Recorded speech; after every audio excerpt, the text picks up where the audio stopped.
하나님 감사합니다. 귀하고 복된 부활주일 가운데 예배로 또 예물로 하나님께 영광 올리게 하시니 감사드립니다.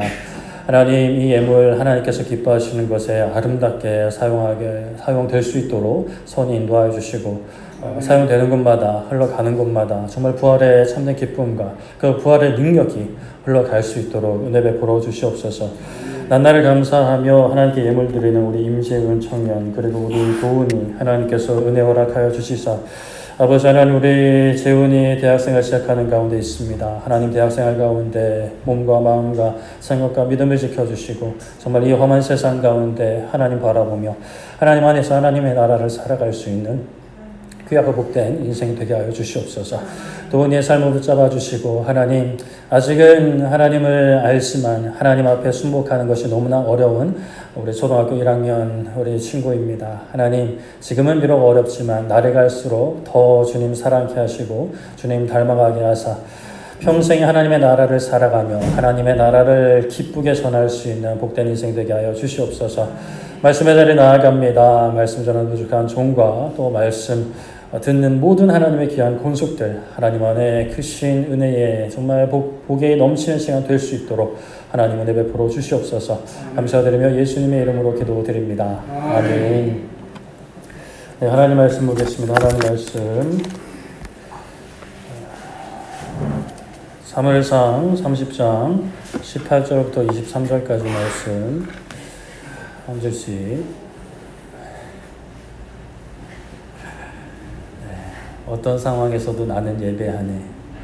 마음에 들지 않아도 눈을 까지지 못해 어쩔 수 없어요. 이 시간은 예배 시간이니까요. 네. 한 절씩 교독하도록 하겠습니다. 다윗이 아말렉 사람들의 빼앗아갔던 모든 것을 도로 찾고 그의 두 아내를 구원하였고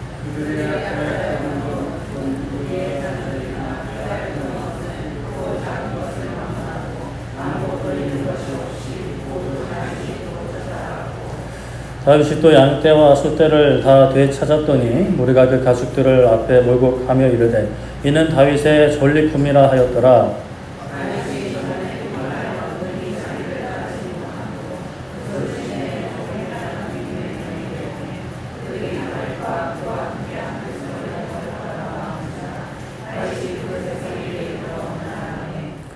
다윗과 함께 갔던 자들 가운데 악한 자와 불량배들이 다 이르되 그들이 우리와 함께 가지 아니하였은즉 우리가 도로 찾은 물건은 무엇이든지 그들에게 주지 말고 각자의 처자만 데리고 떠나가게 하라 하는지라. 나의 형제들아, 여호와께서 우리를 보호하시고 우리를 치러 온 그 군대를 우리 손에 넘기셨은즉 그가 우리에게 주신 것을 너희가 이같이 못하리라. 아멘. 네, 오늘은 불량배들과 다윗이라는 제목 그리고 부제로는 받은 은혜를 기억하며 라는 제목으로 말씀 나눠볼 텐데요. 우리 좀 힘차게 잠을 좀 깨고 시작했으면 좋겠습니다. 손을 한 손이 오른손이든 왼손이든 좀 불 꺼주시고 저를 따라해 주시면 감사하겠습니다. 하나님만 예배합니다. 하나님만 경배합니다. 하나님만 사랑합니다. 하나님께 영광을 받으시겠습니다. 네, 오늘도 참 피곤한 얼굴들이 많이 보이시는데 참 그렇습니다. 목회자의 장점이 있어요. 예배 시간에 졸지 않는다라는 겁니다. 그러나 부목사들은 좁니다. 부목사 때는 많이 졸았거든요. 담임 목사가 되니까 졸 수가 없어요. 너무 행복합니다. 너무 조는 게 고민이 된다라고 하시는 분들은 그런 소망을 가지는 것도 목회자가 돼서 앞에 서서 예배를 인도하겠다라는 어때요? 늦지 않았습니다. 아무도 늦지 않았습니다. 하나님께서 부르시면 가는 것이요. 우리가 저번 주에는 그 다윗이 이스라엘과 블레셋 전투에서 이제 제외되었죠. 싸우면 안 되는 상황인데 어떤 노력도 하지 않았지만 하나님의 인도하심 따라서 그 전투에서 벗어났습니다. 그렇게 가족들이 있는 곳으로 돌아갔는데 그런데 가보니 가족들은 납치를 당하고 재산까지 약탈을 당한 상황이었죠. 이거 생사를 알 길이 없으니까 다른 사람들 그리고 다윗까지도 울 기력이 없을 때까지 울었습니다. 그러다 사람들이 다윗을 돌로 치자고까지 하는 굉장히 그 위험한 상황, 다윗 입장에서도 굉장히 다급함을 느끼는 그런 상황에 처했습니다. 그러나 다윗은 거기서 주저앉거나 헛된 것을 구하지 않고 여호와 하나님을 힘입었다라고 말씀을 하죠. 다윗은 제사장을 불렀습니다. 그리고 하나님께 물었습니다. 하나님께서 답하시기를 가서 잡으라라고 하셨죠. 사울에게는 응답하지 않으셨던 하나님께서 다윗에게는 응답해 주셨습니다. 그리고 시간이 많이 흘러서 북이스라엘이 아수르에 망하고 그 아수르가 남유다를 침공해서 예루살렘을 포위했을 때 그때의 당시 왕 히스기야는 적 아수르의 조롱과 협박의 편지를 듣고 하나님 성전에 나아가서 그 앞에서 기도했죠. 하나님 이거 좀 보시라고. 하나님 이게 말이나 되는 일입니까? 라고 기도했더니 하나님께서 히스기야 왕에게 응답해 주셨고 그날 밤에 아수르 군대 18만 5천 명을 하룻밤에 죽이셨습니다. 사울의 기도에는 응답하지 않으셨고 다윗의 기도에는 응답하셨고 또 히스기야의 기도에는 응답하셨는데 무슨 차이가 있냐? 한 가지 살펴봤죠. 히스기야 왕이 되고 우상을 척결한 왕이었습니다. 하나님께서 과거 모세 때 주셨던 녹뱀도 백성들이 부정하자 하나님께서 역사하신 그 놀라운 일의 상징, 그 놀라운 일의 역사적인 증거, 그 녹뱀도 이스라엘 백성들이 그것을 분양하자 그것마저 없앴던 히스기야 왕이었습니다.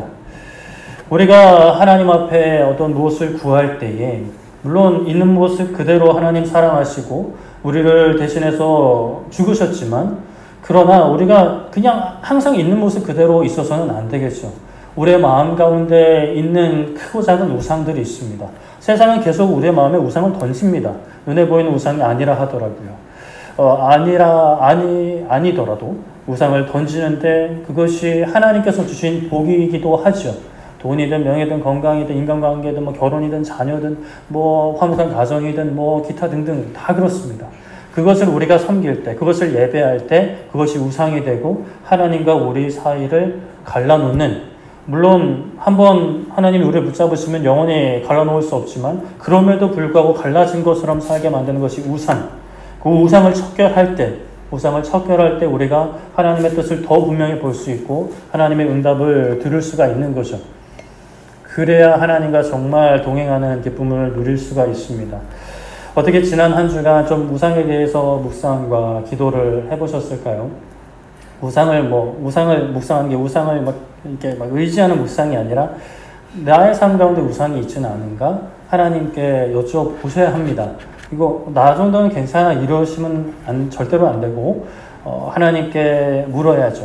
하나님 혹시나 나의 삶 가운데 우상이 있지는 않은지, 우상이 아닌 거를 우상처럼 섬기고 있지는 않은지 깨닫게 해주시고, 깨닫는다면 하나님 용기 주셔서, 능력 주셔서, 담대함 주셔서, 믿음 주셔서 그 우상을 때로 부숴버리고 멀리하고 절제해서 하나님만 예배하는 그런 삶이 되어야 합니다.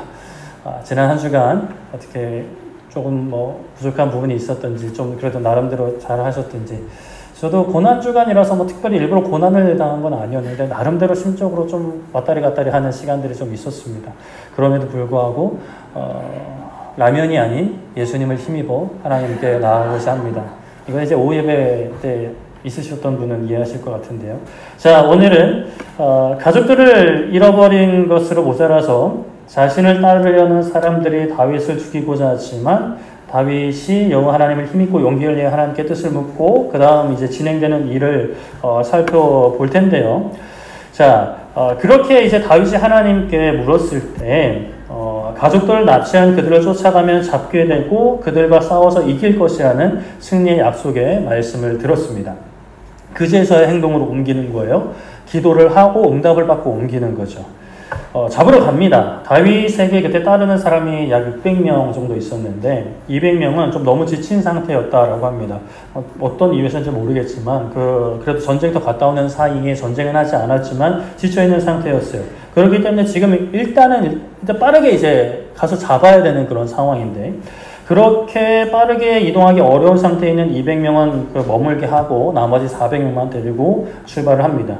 그렇게 막 가고 있는데 사실은 정처없이 가고 있는데 한 애굽 사람을 만나요. 청년이라고 하는데 그는 혼자 기진맥진해서 이게 죽은 건지 산지에 모르게 이제 쓰러져 있었습니다. 보니 하나는 있어요. 근데 이제 뭐 거의 뭐 이제 왔다리 갔다리 하는 상황이라서 다윗이 그에게 먹을 것과 마실 것을 줍니다.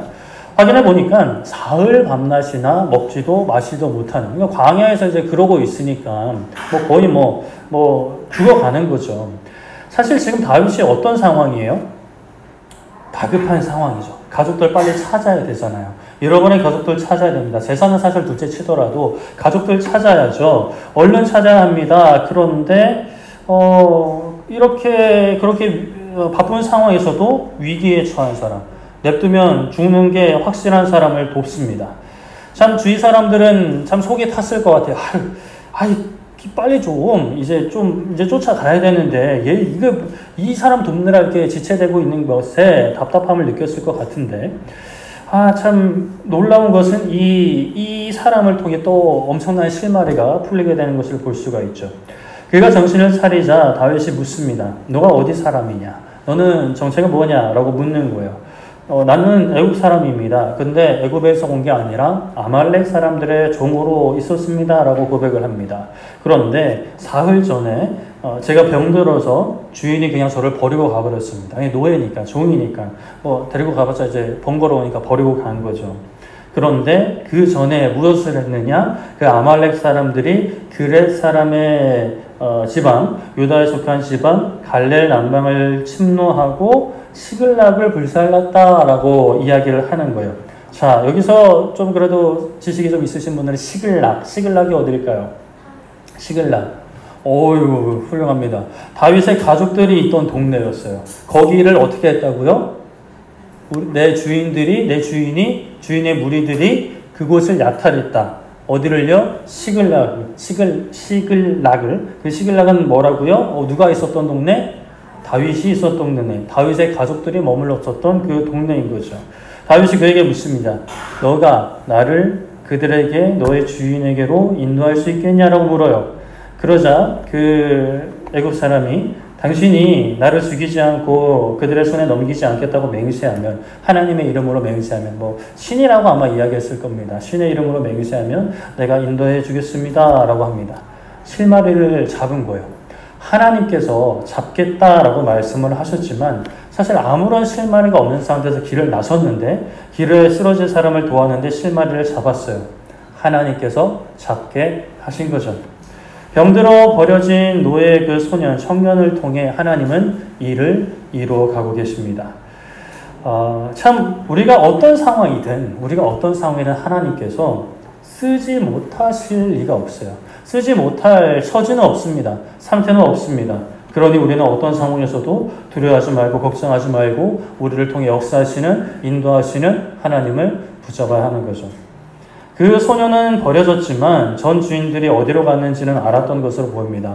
대충 루트들이 알고 이거 마치면 어디로 가겠다 라고 얘기를 했을 수가 있겠죠. 그래서 그들이 있는 것을 안내하니까 실제로 그들이 있었습니다. 아말렉 사람들이 있는 거예요. 그들이 여기저기서 약탈을 많이 했다 보니까 정말 양식이 풍족한 나머지 그 자리에서 춤추면서 막 잔치를 벌이고 있던 거죠. 다윗이 지체하지 않고 그들을 칩니다. 그들을 맹렬히 쳤고 그들 중에 낙타를 타고 도망친 소년 400명 외에는 피한 사람이 없었다. 그러니까 도망친 사람이 400명. 그 외에 더 많은 사람이 있었겠죠. 몇 명인지 정확히 모르지만. 근데 다윗이 함께한 사람이 400명. 근데 다윗 함께한 사람보다 많은 사람을 치고 그들을 물리칩니다. 하나님께서 함께 하셨기 때문에 수가 많고 적으면 문제가 되지 않는 거죠. 그때에 18절에 보면 빼앗아 갔던 모든 것을 어떻게 했다고요? 도로 찾았다. 다윗의 두 아내까지 어떻게 했다? 구원하였다. 찾았다라는 거예요. 사람이든 재산이든 잃어버린 것이 있다 없다? 없다. 어려워요? 어렵지 않죠? 있다 없다. 이게 따라와야 더 잠이 깨니까요. 자, 집중해 주시고. 자, 그렇게 모든 잃어버린 것들을 찾아 돌아오며 다윗의 무리가 그 앞에 서 이는 다윗의 전리품이다 라고 소리칩니다. 아직 레벨이 이 정도예요. 하나님이 하셨습니다 라고 했으면 참 좋았을 텐데 다윗의 전리품이다 라고 소리를 칩니다. 좋아하는 거예요. 자랑하는 거예요. 정말 힘든 상황이었잖아요. 절망적인 상황이었어요. 앞이 보이지 않는 상황이었는데 재산 찾고, 사실 재산을 잃어버리면 좀 아쉽고 말겠지만 가족들을 찾았습니다. 그러다 보니까 뭐 돌을 던지려고 했던 그 모습은 이제 온데간데 보이지 않고 다윗을 높이는 노래가 울려 퍼지고 있어요. 그렇게 돌아오는데 이전에 피곤해서 다윗을 따르지 못했던, 그냥 뭐 단순히 조금 피곤한 정도가 아니라 진짜 힘들었겠죠. 그래서 그렇게 함께하지 못했던 200명에게로 이제 오게 되는 거죠. 그 남겨진 200명의 마음은 어땠을까요? 아유 잘됐다. 우리는 안 가도 되니까 참 잘됐다. 라고 생각하지 않았을 것 같아요. 그들도 분명히 이제 가족들이 있었을 텐데, 가족들을 직접 찾으러 나가지 못하는 이 좀 답답함이 있지 않았을까라고 생각이 됩니다. 간절한 마음으로 기다렸겠죠. 그리고 다윗과 그의 가족들이 돌아온 것을 알아차리고 매우 기뻐했을 겁니다. 그런데 그 기쁨 가운데 갈등 상황이 등장합니다. 22절에 보면 다윗과 함께 갔던 자들 가운데 어떤 자와 악한 자와 어떤 사람들이, 불량배들이 다윗과 함께 다 이제 선한 사람들만 있었던 건 아니었어요. 그들이 말합니다. 우리와 함께 가지 않았습니다. 이 200명 우리와 함께 하지 않았습니다. 우리와 함께 수고하지 않았습니다. 우리와 함께 그 죽을 각오로 달려가지 않았습니다. 우리가 도로 찾은 물건은 무엇이든지 그들에게 주지 말고 각자의 가족들만, 처자만 데리고 떠나게 합시다 라고 이야기하는 거예요. 우리가 찾은 물건은 주지 말자. 이것은 우리의 전리품이다. 전쟁에 참여하지 않은 사람들에게는 줄 것이 없다라고 하는 거예요. 그런데 우리가 200명이 그냥 귀찮아서, 그냥 좀 피곤해서 가지 않은 것이 아니다라는 것을 우리가 알고 있죠.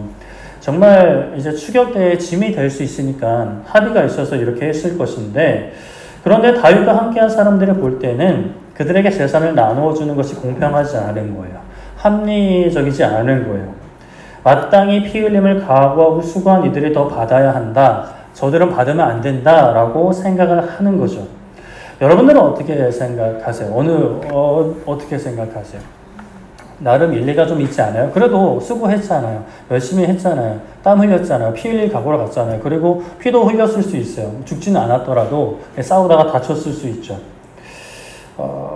그런데 다윗은 그들에게 그렇게 이야기하지 않습니다. 동의하지 않아요. 23절에 보면 다윗이 이르되 나의 형제들아 여호와께서 우리를 보호하시고 우리를 치러 온 그 군대를 우리 손에 어떻게 하셨은즉 넘기셨은즉 그가 우리에게 주신 것을 너희가 이같이 못하리라 라고 말씀을 합니다. 그 악한 자 불량배들을 향해서 다윗은 그래도 내 형제들이라고 부릅니다. 내 형제들아 라고 타이르면서 하나님께서 우리를 보호하셨다. 우리가 피 흘린 건 맞다. 우리가 수고하고 땀 흘린 건 맞다. 우리가 가슴 졸이며 달려간 건 맞다. 그러나 하나님께서 우리를 보호하셨고 우리를 치러 왔던 우리 가족들과 우리 재산을 약탈했던 그 군대를 우리 손에 넘기셨다. 하나님이 하셨다. 하나님께서 주신 것을 너희가 이렇게 처리하면 된다? 안 된다? 안 된다라는 거죠.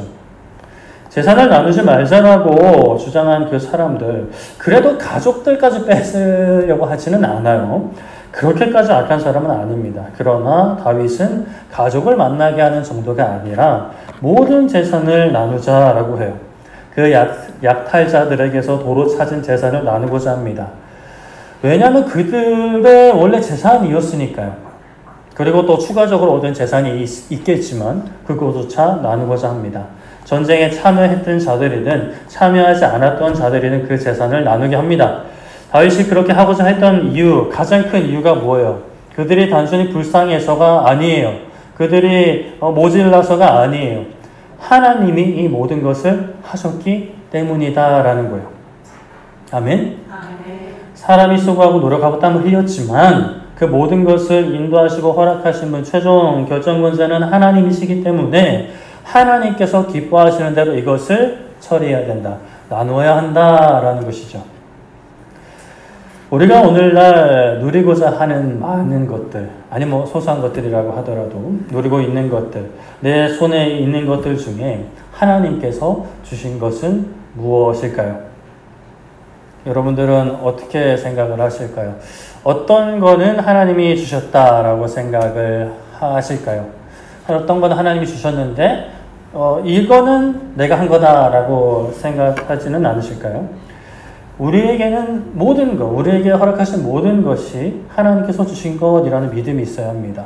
세상에서는 우연이라고 말하겠지만 또는 내 노력이라고 말하겠지만 그러나 그 모든 것이 하나님의 뜻 안에 있고 하나님의 보호하심, 하나님의 인도하심 아래 있는 것이다라는 고백이 우리에게도 있어야 되는 거죠. 하나님의 허락하심, 하나님의 인도하심을 고백하는 이들의 행동이 뭘까요? 그것을 하나님께서 기뻐하시는 대로 사용하는 겁니다. 바로 여기서는 이제 나누는 거죠. 온전히 나의 노력으로 얻은 것이 아니라 은혜로 얻은 것이기 때문에 내가 정당한 값을 지불하고 받은 것이 아니라 은혜로 더 받은 것이기 때문에 우리는 그것을 나누어야 하는 것이죠. 그들이 비록 내가 얻은 것에 큰 노력을 하지 않았다라고 해서 그들과 나누는 것에 우리가 아쉽거나 생색내서는 안 되는 것입니다. 물론 우리의 연약한 마음에 아쉬운 마음이 들 수는 있지만 그것에 매여 있지 말고 그것과 싸워서 이겨야 하는 것이죠. 하나님께서 하셨다라는 믿음으로 믿음의 선한 싸움을 또 내 안에서 싸워야 하는 것입니다. 다윗과 그와 함께한 사람들은 잃어버린 것을 찾았죠. 재산도 찾았지만 더 귀한 것, 가족을 찾았습니다. 신약에 넘어와서 잃어버린 것을 찾은 한 사람이 등장합니다. 누가복음 15장 32절 이 너의 동생은 죽었다가 살아났으며 내가 잃었다가 얻었기로 우리가 즐거워하고 기뻐하는 것이 마땅하다 하니라 말씀합니다. 이 말씀을 보고 상황이 기억나시는 분들은 그래도 훌륭하신 분들입니다. 몰라도 괜찮습니다. 들으면 되죠. 이 고백은 예수님의 비유 중에 잃어버린 아들을 찾은 아버지의 고백입니다. 우리가 잘 알고 있는 돌아온 탕자 이야기죠. 아버지에게 두 아들이 있었습니다. 어느 날 둘째가 아버지에게 받을 유산을 달라고 했죠. 아버지는 첫째와 둘째에게 모두 나눠줬습니다. 그런데 둘째는 얼마 있다가 그 모든 것을 모아서 먼 나라로 떠나죠. 거기서 자기가 하고 싶은 대로 지 마음대로 그냥 허랑방탕하게 살아갑니다.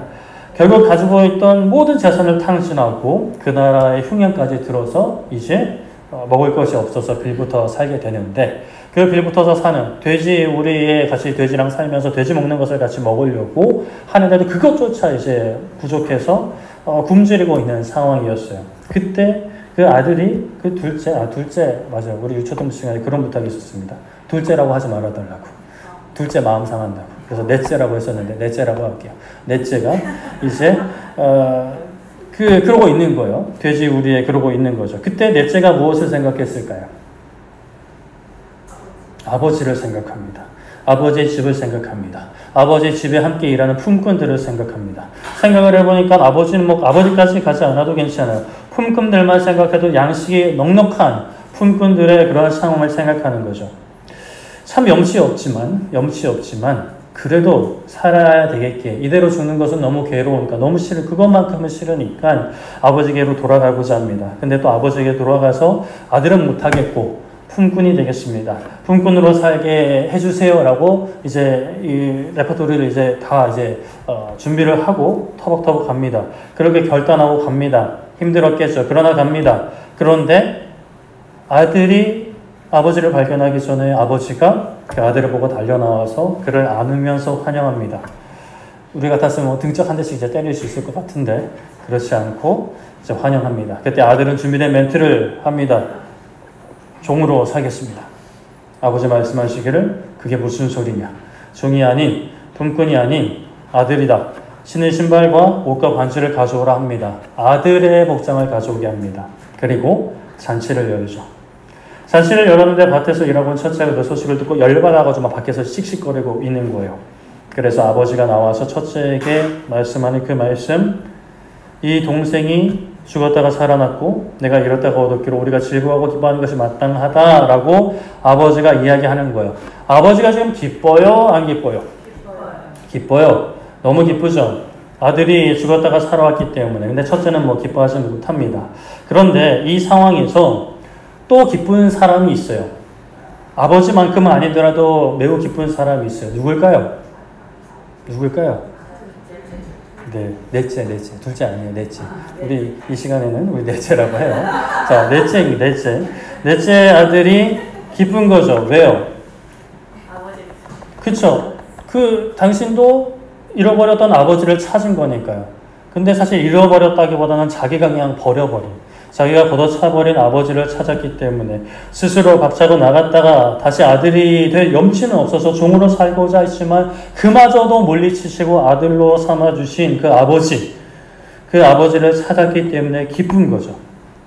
이 기쁨이 우리 그리스도인들의 기쁨입니다. 아멘. 기쁨이 되어야 돼요. 이 기쁨이 우리가 매일의 우리의 삶을 주장하는 기쁨이 되는 겁니다. 우리는 아버지 품을 떠났었어요. 이사야 53장 6절에 이렇게 말씀합니다. 같이 한번 읽어볼까요? 시작. 우리는 다 양 같아서 그를 행하여 각기 제 길로 갔거늘 여호와께서는 우리 모두의 죄악을 그에게 감당시키셨도다. 아멘. 지 마음대로 살았어요. 그런데 사람들에게 약간 억울한 부분이 있을 수는 있죠. 태어나면서부터 아버지를 모르고 태어났잖아요. 물론 모태신앙들은 태어나면서부터 모태에서부터 이제 신앙생활을 했다라고 하지만 사실 태어나도 모르잖아요. 저도 오랜 시간 잘 몰랐어요. 머리로만 알고 있었지. 태어나면서부터 아버지를 모르고 자랐어요. 모른 채로 태어났어요. 그리고 세상에 원체 기독교인들보다 안 믿는 사람들이 더 많으니까 아무리 대한민국에 살아도 예수님에 대해서 제대로 안 들어본 사람들이 하단 말이죠. 그렇게 살아왔으니까 좀 억울할 수 있어요. 너 아버지를 떠난 사람이다 라고 하면 내가 언제? 라고 이렇게 할 수 있는 거죠. 그런데 우리가 냉정하게 살펴봐야 되는 것은 우리가 기억해야 될 것을 몰랐다고 해서 아버지를 떠나 살았던 사실이 사라지진 않아요. 너무 안타까운 거죠. 이 돌아온 탕자의 비유를 좀 우리 입장에서, 그러니까 오늘날 이제 입장에서 조금 약간 디테일하게 각색을 해보면, 넷째 아들은 손자, 그의 자손까지도 갈 수 있을 것 같아요. 그냥 태어나면서부터 거지인 줄 알고 살았던 거예요. 그런데 알고 보니 엄청 부잣집, 드라마에 나오는 막 그런 스토리 같이. 그런데 이제 그 나의 부모가, 나의 조상이 본가를 떠나온 지가 너무 오래되니까, 알게 됐어요. 너네 집, 너의 이름을 들어보니, 너는 그 귀족 가문인데? 어느 나라의 귀족 가문이야. 왕족이야. 너 거기 가면은 평안히 살 수 있어. 부자처럼 살 수 있어. 라고 이야기를 해서 들었어요. 들어서 가고자 하는 거예요. 근데 너무 시간이 오래돼서, 내 어떤 기록이 남아있을까? 날 알아보는 사람이 있을까? 생각이 드는 거예요. 걱정이 되는 거예요. 그래도 용기를 내면서 왔어요. 그의 문을 두드린 거죠. 하나님 문을 두드린 거예요. 예수님 문을 두드린 거예요. 사실은 예수님이 먼저 두드리셨지만. 그런데 어떻게 돼 있어요? 내 이름이 있는 거예요. 이제 당신은 이 나라의 왕족입니다. 귀족입니다. 라고 이제 선포가 되고 이제 그 대궐 같은 집에서 사는 거죠.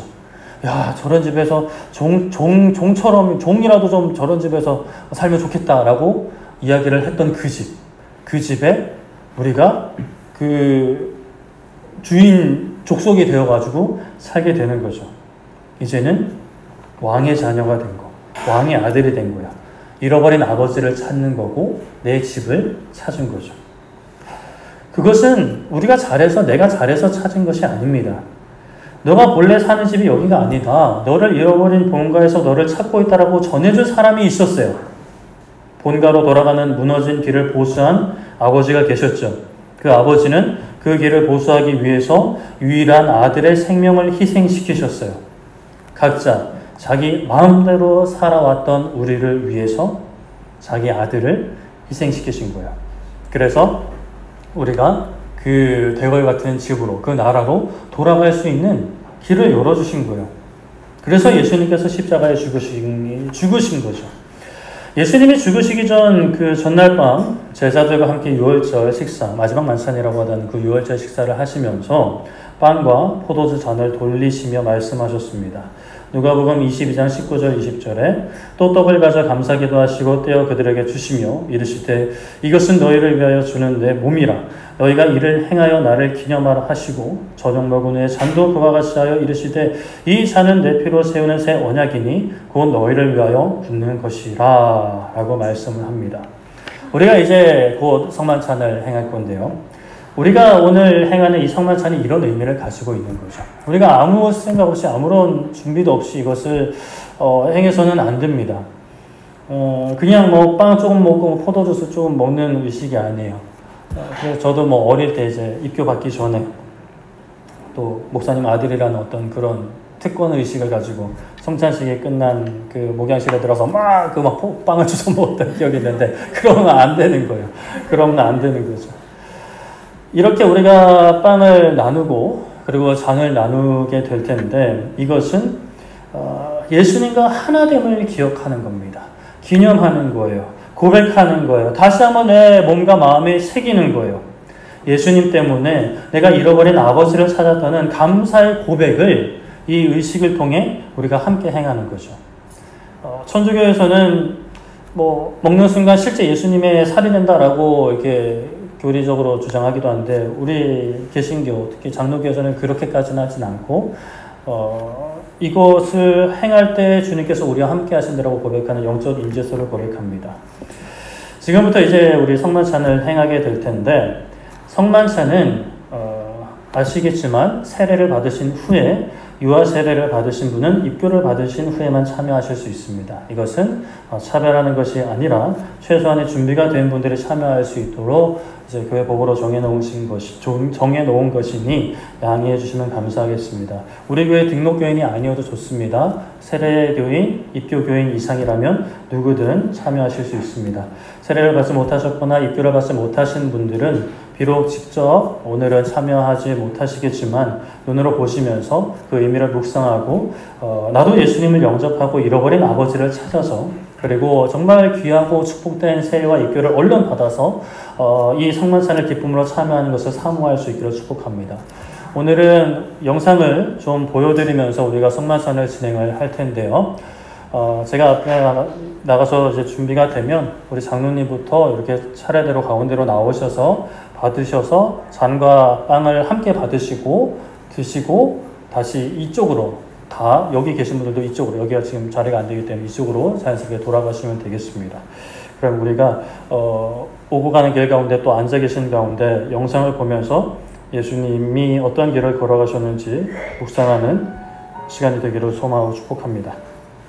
네, 우리 잠깐 기도하고 말씀 계속 나눴으면 좋겠는데 우리 가슴에 손을 얹고 기도했으면 좋겠습니다. 제가 대표로 기도하겠습니다. 살아계신 하나님, 이 시간 말씀 가운데 우리가 특별히 부활을 기억하고 기념하며 예수님의 살과 예수님의 피를 나누었습니다. 하나님, 이것이 우리의 몸의 소화가 되고 우리의 피가 되고 우리의 살이 될 때 예수님과 하나됨을 우리가 기억하게 하시고 주님과 동행하는 삶을 살아갈 수 있도록 하나님 은혜로 함께하여 주시옵소서. 감사드리며 예수님의 이름으로 기도드립니다. 아멘. 네, 다윗은 그 잃어버린 가족들과 재산들을 다시 찾고 그것들을 나누었죠. 가족들은 본래 가족들에게 또 재산은 또 공평하게 나누었습니다. 똑같이 나누었는지 그것은 정확치는 않지만 필요한 대로 나누었겠죠. 우리도 잃어버린 것을 찾았으면 어떻게 해야 될까요? 어떻게 해야 될까요? 나눠야겠죠. 우리가 잃어버린 아버지를 찾았으면 이 아버지를 나누는 겁니다. 본래 주인에게로 돌아가야 되는데 내 아버지잖아요 라고 하는데 또 나만의 아버지가 아니라 우리 모두의 아버지이기 때문이죠. 너는 열심히 했으니까 좀 나누고 너는 열심히 안 했으니까 자격이 없어. 너는 좀 인상이 너무 험해. 아버지를 만나기엔 좀 인상이 좀 아닌 것 같아. 이런 게 아니라 우리는 사람을 가리지 않고 모든 사람에게 아버지를 나누어야 합니다. 마태복음 28장 19절에 그러므로 너희는 가서 모든 민족을 무엇으로 삼아? 제자로 삼아 아버지와 아들과 성령의 이름으로 세례를 베풀고 말씀합니다. 너무 유명한 말씀이죠. 제자로 삼아 세례를 베풀어라. 복음을 전하라는 거죠. 그리스도인으로 세우라는 것입니다. 아버지께서 우리에게 주신 것을 나누는 겁니다. 아버지께서 주신 것으로 아버지의 사랑을 나누는 거죠. 과거에 혹시 유퀴즈라는 프로그램에서 할머니들이 그 퀴즈를 풀고 상금을 받고 나누는 장면 혹시 여러분 아시는 분 있으실지 모르겠는데 제가 영상으로 준비했습니다. 한번 잠깐 보시죠. 어디 갔노? 화면이 이건 크네.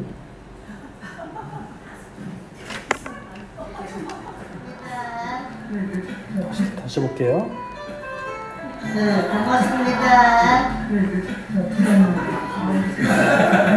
하나님 감사합니다. 하나님 좋냐?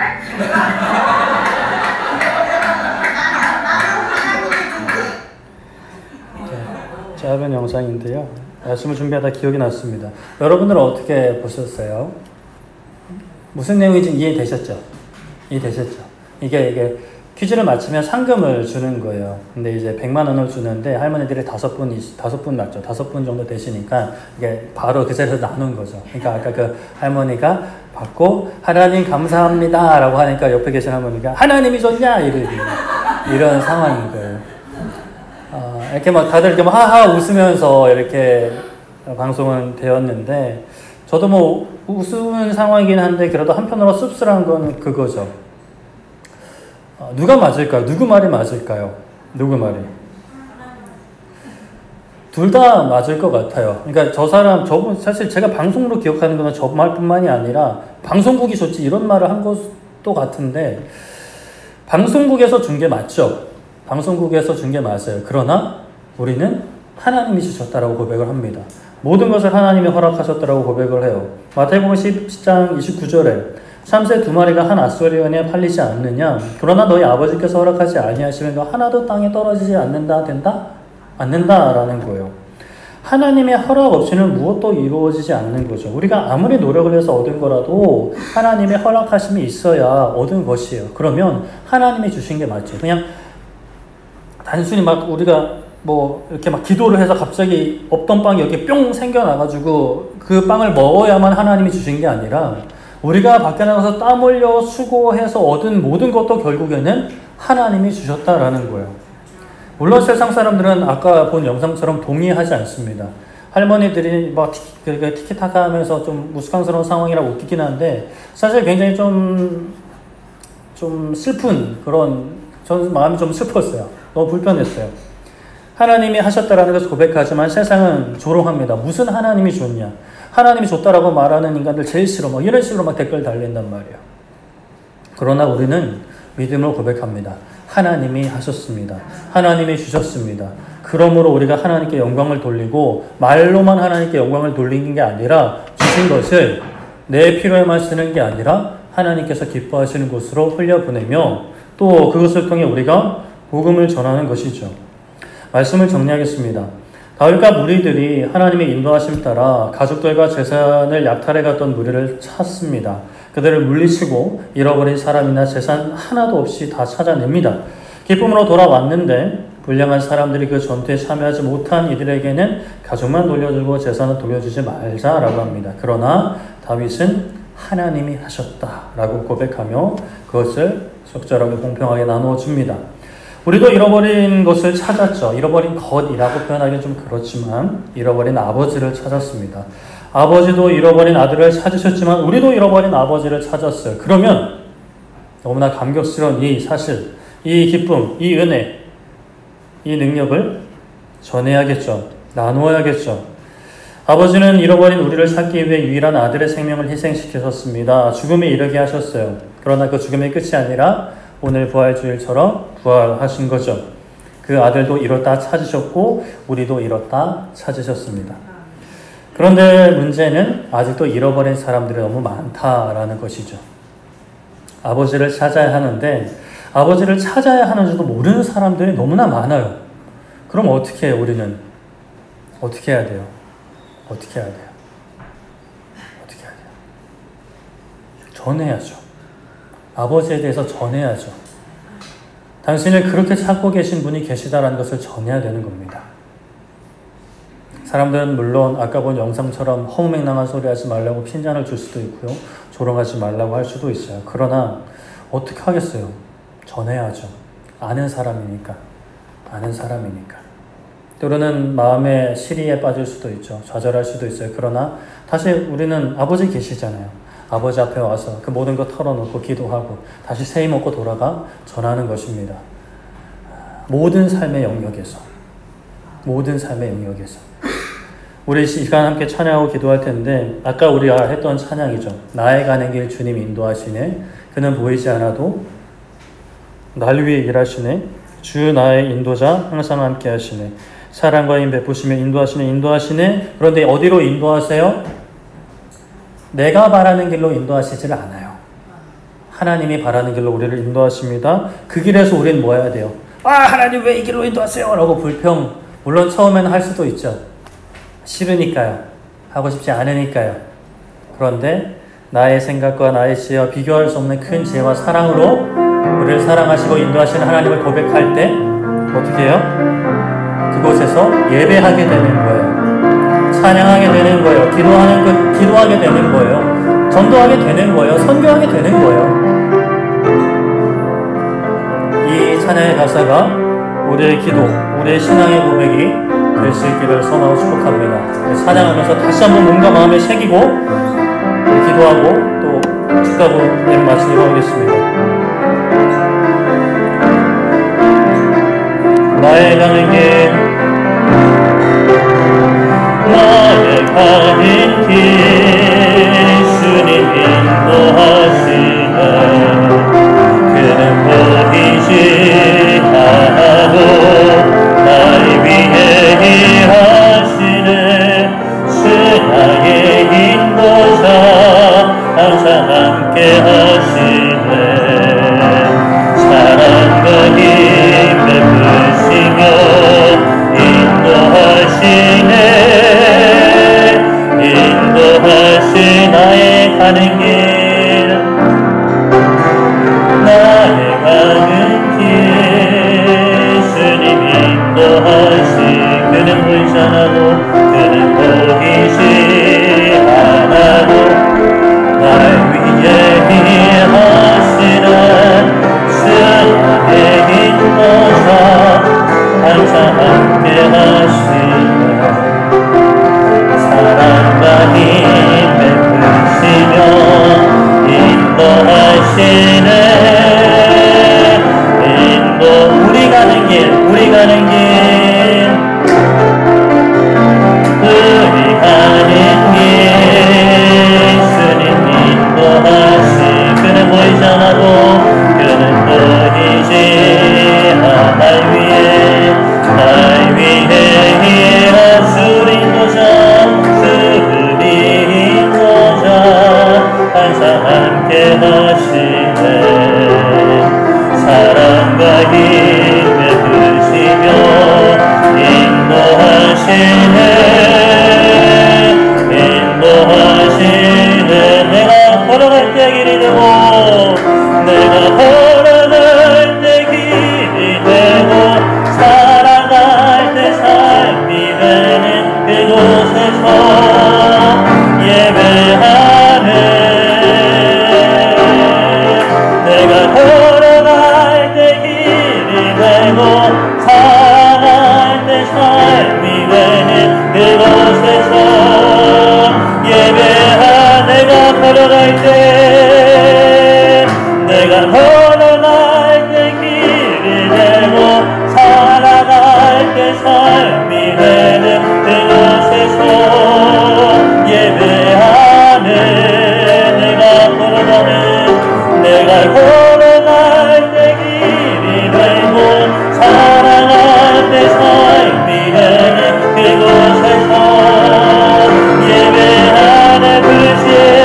부르신 곳에서 나는 예배하네.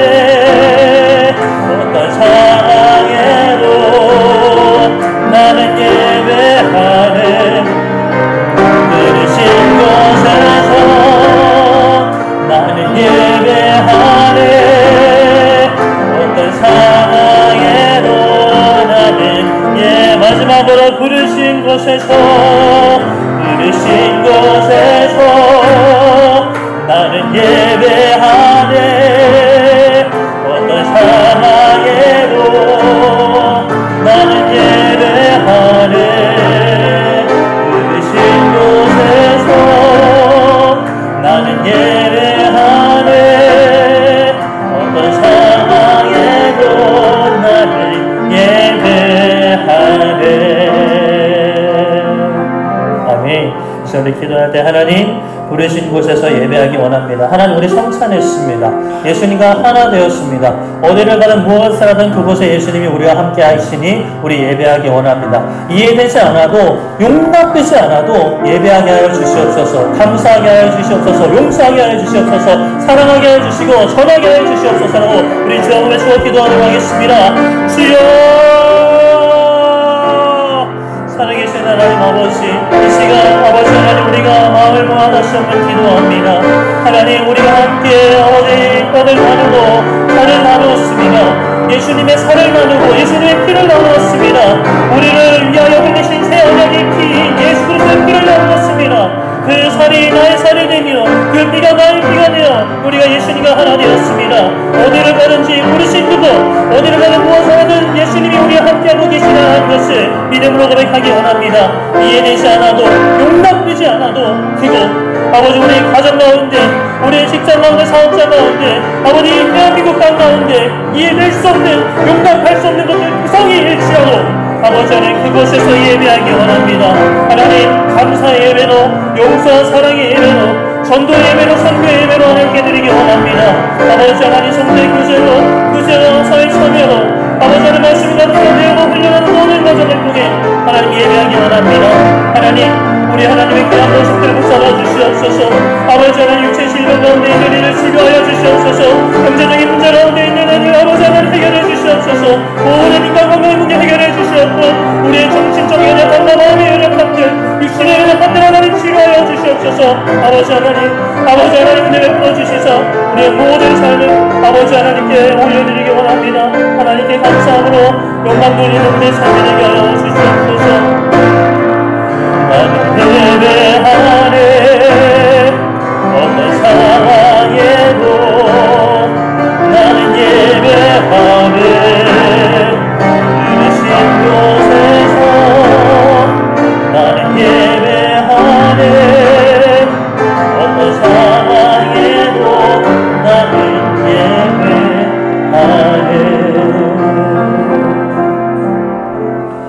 살아계신 하나님께서 우리를 이뤘다 찾으신 것처럼 우리도 하나님을 이뤘다 찾았습니다. 아버지 하나님 그 이뤘다 찾은 기쁨을 우리가 매일의 삶 가운데 누리게 하여 주시옵소서. 아버지 예배 시간 가운데 먼저 그 기쁨을 회복하게 하여 주시고 하나님 우리가 무엇을 하든 누구랑 함께 있든 그 기쁨을 회복하게 하사 모든 걱정과 두려움과 근심과 염려 짜증과 불안과 같은 온갖 어둠의 권세들 그 기쁨으로 덮어주시옵소서. 사랑으로 덮어주시고 예배로 덮어주시옵소서. 부르신 그곳 하나님께서 허락하신 곳임을 믿습니다. 이해되지 않아도 용납되지 않아도 받아들이기 너무 괴롭고 힘들어도 그 가운데 함께하고 계시는 주님을 바라보게 하시고 주님 때문에 기뻐하고 감사하는 우리 모든 하나님의 권속들 되게 하여 주시옵소서. 감사드리며 예수님의 이름으로 기도드립니다. 아멘.